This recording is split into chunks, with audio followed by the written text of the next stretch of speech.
ఉపాధ్యాయుల ఎమ్మెల్సీగా గెలుపొందిన గాదె శ్రీనివాసులు నాయుడు మనతో పాటు ఉన్నారు. సార్ చెప్పండి, ఏ విధంగా ఫీల్ అవుతున్నారు? ఉత్కంఠంగా జరిగిన ఈ ఎన్నికల్లో మీరు విజయం సాధించారు, ఏం చెప్తారు? ఉత్కంఠత అంటే మరి ఎలక్షన్ అంటేనే ఉత్కంఠత. రిజల్ట్ వచ్చే వరకు కూడా మన నమ్మకాలకి ఓటింగ్కి డిఫరెన్స్ ఉంటుంది, అంచనాలు తేర్మలు అవుతుంటాయి. ఎనియో ఏదైనా సరే విజయం సాధిస్తాం అనుకున్నాం, విజయం సాధించాం.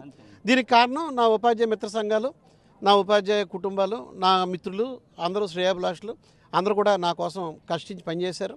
వారందరూ కృషి మేరకు ఈరోజు విజయం సాధించడం జరిగింది. సార్, మూడోసారి బరిలో దిగుతున్నారు, ఏంటి మీ ముందున్న ప్రణాళికలు ఏంటి, ఏం చేస్తారు? నా ముందు గతంలో నేను కొన్ని అంశాలు ఢిల్లీ దాకా వెళ్ళి కూడా తీసుకుని వచ్చాను, అవి ఇంకా పెండింగ్ ఉన్నాయి. అలాగే ఇంకా టీచర్ ఇష్యూస్ కూడా చాలా పెండింగ్ ఉన్నాయి.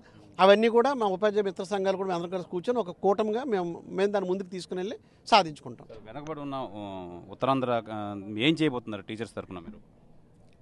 విద్యాపరంగా ఉపాధ్యాయులకు సంబంధించినటువంటి ప్రశాంత వాతావరణాన్ని, వాళ్ళ ఆత్మగౌరవం కాపాడుకునే విధంగా ఈ ప్రాంతంలో ఉపాధ్యాయులను ఎంకరేజ్ చేసి రాష్ట్రంలోని ఉపాధ్యాయులందరూ కూడా తమ బోధన చేసుకునే అవకాశాన్ని కల్పించి వారికి మంచి బోధన విద్యార్థులకు అందేటట్టు చేసి నాట్ ఓన్లీ ఉత్తరాంధ్ర రాష్ట్రాన్ని విద్యాపరంగా అభివృద్ధి చేయడానికి నా వంతు కృషి చేస్తాను.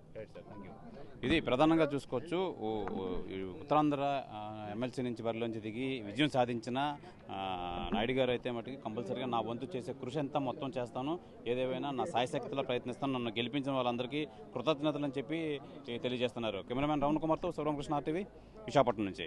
మరిన్ని వీడియోస్ కోసం ఛానల్ ని సబ్స్క్రైబ్ చేయండి. లేటెస్ట్ అప్డేట్స్ కోసం వాట్సాప్ ఛానల్ ని ఫాలో అవ్వండి. ఆ లింక్ డిస్క్రిప్షన్ లో ఉంది.